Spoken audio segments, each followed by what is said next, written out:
When you think of a good game, what do you think of? Maybe you think of The Witcher 3 or a game like Dark Souls 3, or maybe even Cyberpunk 2077. Maybe your favorite game of all time was Skyrim or Minecraft, or maybe even an FPS game like Overwatch. Hey, it could be worse. At least it's not League. I certainly don't think of gacha games in the upper echelon of gaming history. Genshin Impact definitely made a mark and converted a bunch of free-to-play gamers into daily Primogem wage slaves who are certain that visual novel storytelling is the best way to enjoy a game. Of course, Genshin Impact isn't the only game guilty of this. Pretty much every gacha game out there, from Wuthering Waves to Epic 7, has dailies that they want you to do. I don't think anybody expected the daily grind to change with new gachas coming out, but there were certainly hopes of something different. Maybe a gacha game that you could play long-term that would be more respectful of your time, but still have plenty of non-limited fun content to participate in. When Arknights Endfield was announced, it appeared to be one of the most promising gacha games of all time. It's got what I'd consider to be the best looking character models in the genre, an existing IP to build off of for story and world building, and a combat system that's completely different from pre-existing mobile action RPG slot. Despite these accolades, at the moment, Endfield appears to be a punching bag for the general gacha community, being a game touted as having the worst gacha system in history by some community members. And while that's objectively untrue, FGO exists, the gacha does feel terrible from a subjective standpoint. When comparing gacha data, Enfield's gacha system is actually slightly better than the new industry standard in terms of the odds of getting a rate-up character. The new industry standard being the Hoyoverse gacha system that every new 3D gacha bases their initial system off of, and hopefully expands upon. But with that said, the amount of pulls you can actually get in the game matters, and if Enfield has less pulls available than the competition, the system instantly becomes worse. But realistically, what matters more is the fact that Enfield's gacha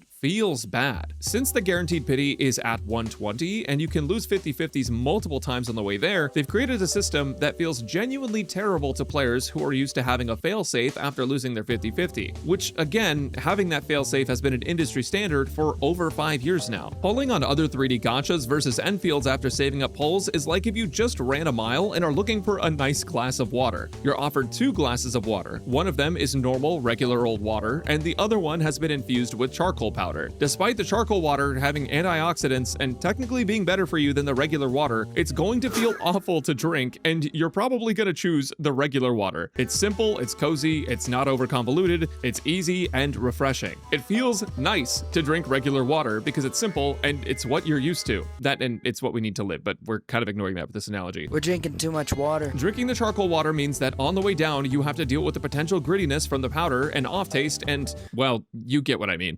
Nobody wants to drink water that looks like venom anyways. But despite the perceived problems with Enfield's gacha system and the fact that it does genuinely just feel bad to lose multiple 50/50s, how the game is perceived isn't as much of an issue as you might think. After all, if Enfield is a punching bag for the gacha community, Genshin Impact is a punching bag for all gamers everywhere. And despite that, the game is doing exceedingly well. Honkai Star Rail is in a similar boat. Anywhere you look on social media, there's likely some sort of hate campaign, but the game is still doing really well. I wish I could make $40 million on a bad month.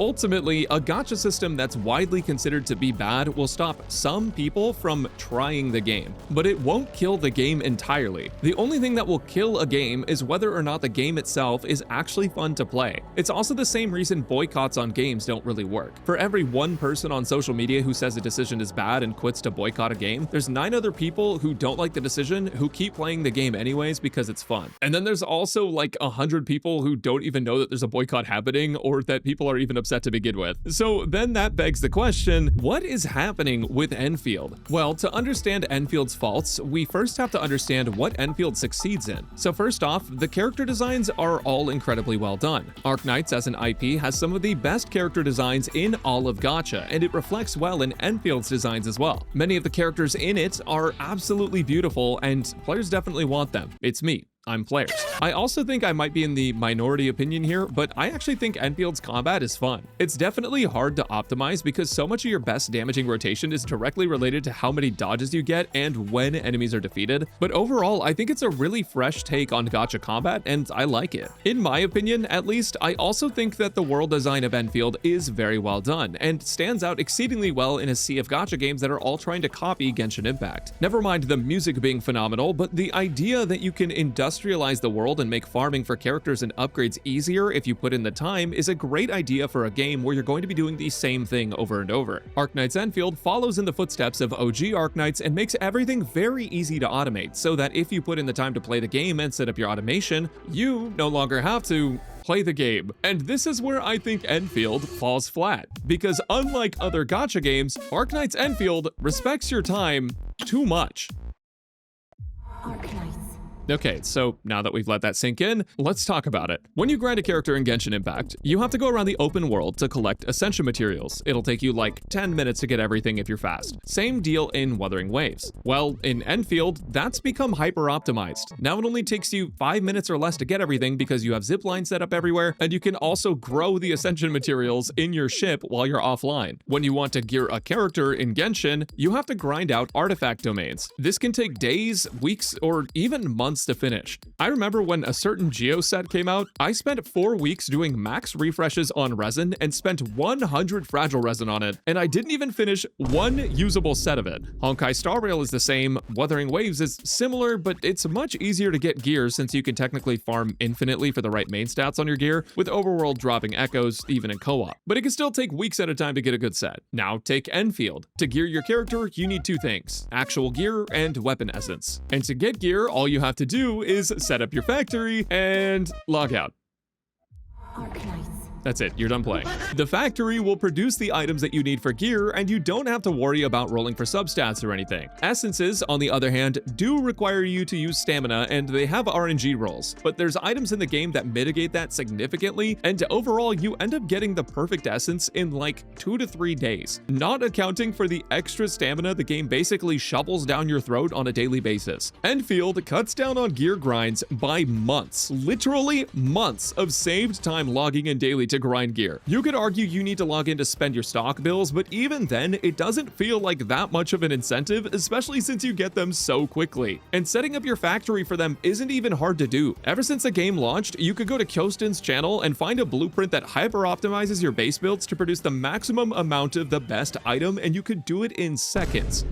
So what does that leave to do in Endfield? Story? Dailies? Endgame? That's basically it. The only reason to log into Endfield is to do the story, complete your dailies, and clear Endgame. And yes, that is similar to every gacha game out there, but here's the main difference. Endfield allows players to optimize the ever-living heck out of their playtime with in-game tools. Farming items and gear for characters in a majority of cases just does not take that much time. It's an infinitesimally small portion of the game, whereas in other 3D gacha games, farming for characters and their gear is a majority of the time spent in-game. And on top of that, Enfield's dailies are so minimal that players can complete them in about a minute or 2. And as someone who's broken free of gacha FOMO, it doesn't even feel like dailies in Endfield are worth it. 80% of the game is already automated. The only thing I'm missing if I skip a day is a bit of premium currency and my daily stamina, which also can be stored for other days. What else is there to do? Well, their more recent limited time endgame mode, Contingency Contract, was a really great endgame mode as far as gacha is concerned. But in terms of boss mechanics, it does ultimately stay a DPS check, dodge the AoE endgame. There's no puzzle mechanics, no instant wipes if you don't perform the required task, and nothing to engage your brain while you do your rotation. This is an endgame everyone has already played, with the exception being that you get to pick your own debuffs to make the fights fit more to your team. It's definitely more free-to-play friendly than other gachas, which means you don't need as many premium units, which is another reason you don't need to log in. Gacha games' entire formula is getting you to come back and play every day. They use FOMO, or fear of missing out, to get you to come back for limited time events with limited time rewards and daily quests to make sure that you play the game every single day for player metrics. Arknights Endfield is the antithesis of that, and in a way, the most consumer-friendly 3D gacha game out there right now. It respects your time so much that people have stopped logging in favor of logging into the games that don't respect their time. Why? Because it just makes sense. Why would you play the game you could play anytime when a bunch of games are incentivizing you to give your time to them? Truth be told, 99% of the time the game you can play anytime is a better game. Usually they're not a gacha game. But it can't be 100% said to be true for Endfield, because despite Endfield having great character designs, an immersive world, and being incredibly fun when there's content,